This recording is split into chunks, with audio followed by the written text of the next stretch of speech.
भाई लोग, ये मेरी रिक्वेस्ट है जो मैंने अपने एपिसोड 1, 2 और 3 के डिस्क्रिप्शन में किया था। जिसने भी इसे फॉलो किया है उसका थैंक यू। पिछले एपिसोड में तांग और तांगसन मून पवेलियन पहुंच गए थे। दोनों अंदर जा रहे थे, तभी मून पवेलियन के गार्ड उन्हें रोक लेते हैं। तांगसन अपना ऑरा छोड़ता है, जिसे महसूस करके दोनों गार्ड डर जाते हैं और एक ही जगह पर जम जाते हैं। तांग हाउ और तांगसन दोनों मून पवेलियन के अंदर जाते हैं। तांग हाउ युहुआ को बुलाने के लिए कहता है। दोनों लेडी युहुआ को बुलाने चली जाती है। तभी वहाँ पर मून पवेलियन का मैनेजर आ जाता है। वह कहता है मून पवेलियन सिर्फ एलिगेंट गेस्ट को ही एंट्री देता है, इन्हें यहाँ से दफा करो। तांग हो कहता है तुम कुछ ज़्यादा ही सुपरफिशियल हो, यहाँ से चले जाओ। तभी वहाँ पर दो लोग तांग पर अटैक करने आते हैं। तांगसन आगे आ जाता है और उन दोनों को पकड़ लेता है।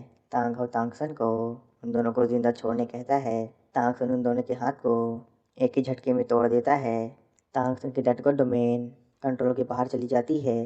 तभी मून पवेलियन का मैनेजर फाइट करने के लिए अपनी स्पिरिट रिंग को रिलीज़ कर देता है। तांगसन भी अपनी स्पिरिट रिंग को रिलीज़ करता है, जिसे देख सभी बहुत ज़्यादा शॉक हो जाते हैं। मून पवेलियन का मैनेजर तांगसन को लास्ट वार्निंग देकर उस पर अटैक कर देता है। उसने तांगसन को एक केज में बंद कर दिया था। उसकी master soul king of haunted man की थी, लेकिन वह तांगसन को कंट्रोल नहीं कर पा रहा था। तांगसन ब्लू सेवर एम्पर था। वह किसी भी प्लांट टेक मास्टर सोल को बस अपने ऑरे से ही सप्रेस कर सकता था। तांगसन अपने डेड गॉड डोमेन को रिलीज कर देता है, जिससे आसपास की चीज़ें जमने लगती हैं। तांगसन की हीनेस स्पिरिट आउट ऑफ कंट्रोल हो गई थी। तांग हो तांगसन को यह सब बंद करने के लिए कहता है। तांगसन अपनी फर्स्ट सोल स्किल का यूज़ करके उस बंदे को गर्दन से पकड़ लेता है। तभी वहाँ पर एक गोल्डन ऑरा आता है, जो तांगसन के डेड गॉड डोमेन को पूरी तरह से सप्रेस कर देता है। तांग हो तांगसन को इसे दिल से फील करने कहता है। तांगसन उस डोमेन को फील कर रहा था, जो कि रिदम के थ्रू फैल रही थी। तांगसन उसे फील कर रहा था।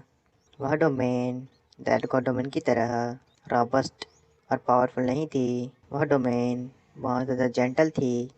इवन तांगसन रिलीज करने वाले की सोल पावर को भी सेंस नहीं कर पा रहा था। तभी वहाँ पर युहुआ आ जाती है, जो कि इस म्यूज़िक को बजा रही थी। तभी युहुआ की नज़र तांग हाउ और तांगसन पर पड़ती है, जिसे देख वह बहुत ज़्यादा हैरान और खुश हो जाती है। तांगसन भी अपनी आंट को देख बहुत ज़्यादा खुश हो जाता है। तांगसन अपनी आंट को ग्रीट करता है। तांग हाउ युहुआ से ट्राइब के हालात पूछता है। युहुआ बताती है बिग ब्रदर को 5 सालों के लिए सेक्लूजन में भेज दिया गया है। साथ ही फादर ने चारों सपोर्ट क्लैन को सतर्क रहने के आदेश दे दिए हैं। तांग हाउ इसकी वजह खुद को मार रहा था, लेकिन उसे ऐसा करने का दुख नहीं था। युहुआ कहती है इस बार तुम मेरे साथ ट्राइब चलना। तांग हाउ मान जाता है। वह कहता है तांग हाउ कहता है तांगसन अभी अभी स्लॉटर सिटी से आया है, सिर्फ तुम ही इसकी मदद कर सकती हो। तांग हाउ तांगसन को नसीहत देता कहता है तुम्हें जिससे डरना चाहिए वह तुम्हारा रबर स्टैंड भी नहीं, बल्कि तुम्हारा डिप्रेविंग हार्ट है। इतना कहने के बाद तांग हाउ वापस ट्राइब के लिए निकल जाता है। ये हुआ तांगसन से पूछती है क्या तुम जानते हो तुम्हारे फादर ने यहाँ तुम्हें क्यों भेजा है। तांगसन को कुछ नहीं पता था। आंट बताती है मून पवेलियन तियान एम्पायर की एक एकेडमी है, जो कि एटिकेट सिखाती है। यह म्यूज़िक और नोबल एटिकेट्स के लिए स्पेशलाइज्ड है। तुम 1 सालों के लिए यहीं पर इन चीज़ों को लर्न करोगे, तब तक जब तक मैं तुम्हारी परफॉर्मेंस से सेटिस्फाई नहीं हो जाती हूँ। तांगसन मन में कहता है फादर मुझे ऐसी चीज़ सीखने क्यों कह रहे हैं जो कॉम्बैट में काम की नहीं है। मुझे और ज़्यादा प्रैक्टिस करने की ज़रूरत है, ताकि मैं जल्द से जल्दी पावरफुल बन सकूं। नहीं तो मैं मार्शल सोल हॉल को काउंटर नहीं कर पाऊंगा। युहुआ तांगसन को समझाती है सिर्फ पावरफुल बनना ही ज़रूरी नहीं। तुम्हारे फादर पावरफुल हैं, लेकिन उन्हें लोगों के आगे लैंग्वेज और आर्ट्स का यूज़ करना नहीं आता। तुम अपनी सेफ्टी को सिर्फ पावर के दम पर ही इंश्योर नहीं कर सकते। तुम्हें चीज़ों को जल्दी से जल्दी सीखना होगा और पावरफुल बनना होगा। तांगसन मान जाता है। तांगसन पहले दिन कुछ नहीं करता। वह शाम को आत्मचिंतन कर रहा था। वह सोच रहा था कि क्या मेरे ये हाथ म्यूज़िक भी बजा सकते हैं जो सिर्फ कॉम्बैट करते आए हैं। युवा तांगसन के पास आती और कहती है, तुमने इतनी यंग एज में हेल रोड को पार किया है। मैं पहले से जानती हूँ कि तुम बहुत ज़्यादा आउटस्टैंडिंग हो, लेकिन तुमने अभी तक अपने फुल पोटेंशियल को मास्टर नहीं किया है। तांगसन पूछता है, क्या आप मेरी दैट गॉड डोमेन के बारे में बात कर रहे हैं? तुम्हें उन चीज़ों को कंट्रोल करना सीखना होगा जो तुम्हारे पास हैं, स्पेशली तुम्हारे इमोशंस और तुम्हारे वाइब्स। तांगसन पूछता है, क्या म्यूज़िक और एटिकेट को सीखने से मैं अपनी हिनेस स्पिरिट को कंट्रोल कर सकता हूँ? ये हुआ कहती है, तुम यह खुद जान जाओगे। वह तांगसन को जाकर रेस्ट करने कहती है। वह बताती है कि कल वह अपने क्लासमेट्स से मिलने वाला है जो कि सभी के सभी शाही परिवार से हैं। अगले दिन युहुआ के साथ तांगसन अपनी क्लास के लिए निकल जाता है। युहुआ तांगयन को सभी के सामने इंट्रोड्यूस कराती है और कहती है, यह 1 साल के लिए तुम सभी के साथ स्टडी करेगा। तांगसन अपनी जगह पर जाकर बैठ जाता है। युहुआ कहती है, ग्रेजुएशन सेरेमनी के पहले मैं तुम सभी में से आउटस्टैंडिंग स्टूडेंट्स को सिलेक्ट करूँगी ताकि वे क्लास के बिहाफ में परफॉर्म कर सके। उन सभी शाही परिवार के स्टूडेंट में क्राउन प्रिंस की सिस्टर जीवके भी थी, जो कि सबसे ज़्यादा टैलेंटेड थी। उसके पीछे एक लड़की थी जो कि जिंगलो एम्पायर के ड्यूक की बेटी थी। वह जीवके से जल रही थी। युवा क्लास स्टार्ट करती है। वह मस्त म्यूज़िक बजाने लगती है। तांगसन उसे शांति से सुन रहा था। बाकी स्टूडेंट भी अपना तानपुरा बजाने लगते हैं। तांगसन बेचारा उन सभी को ताक रहा था। उसे तो सिर्फ लड़ना आता था। वह भी कोशिश करता है, लेकिन उसे बजानी नहीं आती। सभी लोग उसका मजाक उड़ाने लगते हैं। वे तो तांगसन की बुराइयों की पहाड़ी खड़ी कर देते हैं। तांगसन की हिनेस स्पिरिट आउट ऑफ कंट्रोल होने लगती है। आसपास के सभी स्टूडेंट की बोलती बंद हो जाती है। तांगसन अपनी हिनेस स्पिरिट को कंट्रोल कर लेता है, जिसके बाद वह शाम को म्यूज़िक के बारे में और ज़्यादा पढ़ने लगता है। तांगसन बहुत जल्दी म्यूज़िक और एटिकेट्स के बारे में सीख रहा था। वह कुछ दिनों में बहुत ज़्यादा पॉपुलर हो गया था। एक दिन यूँ हुआ, उन सभी को डांस सिखाने के लिए अपना पार्टनर चूज़ करने कहती है। ज़्यादातर लड़के अपने लिए पार्टनर खोज लेते हैं। तांगसन एक लड़की के पास जाता है, लेकिन वह तांगसन को भाव नहीं देती। एक बंदा वहाँ पर आ जाता है। वह तांगसन की बेइज्जती करने लगता है। वह लड़की कहती है, मैं किसी कॉमनर से आज डांस नहीं करूँगी, तुम जाकर किसी और को इनवाइट करो।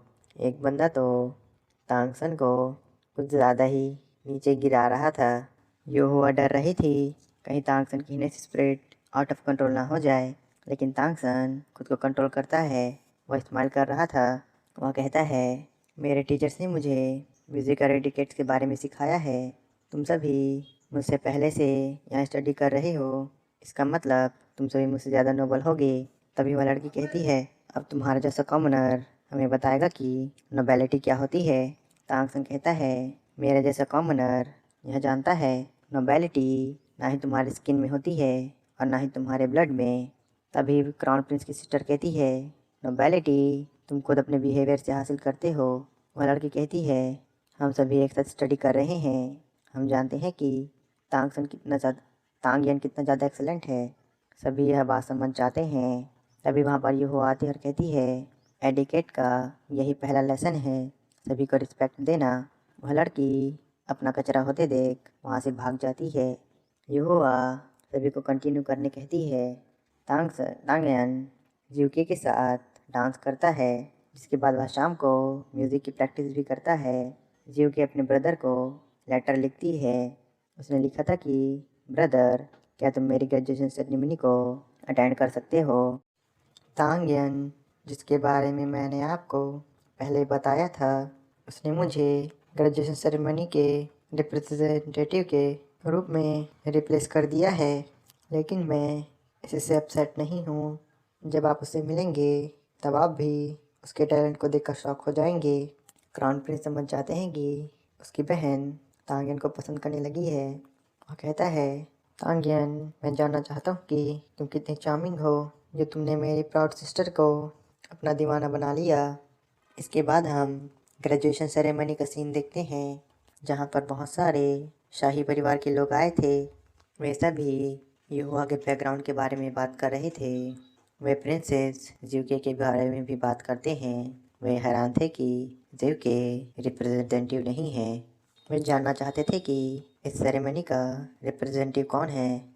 युवा सेरेमनी को शुरू कर देती है। सभी स्टूडेंट अपने अपने म्यूज़िक इंस्ट्रूमेंट बजा रहे थे। जिसके बाद तांगसन भी अपना इंस्ट्रूमेंट बजाने लगता है।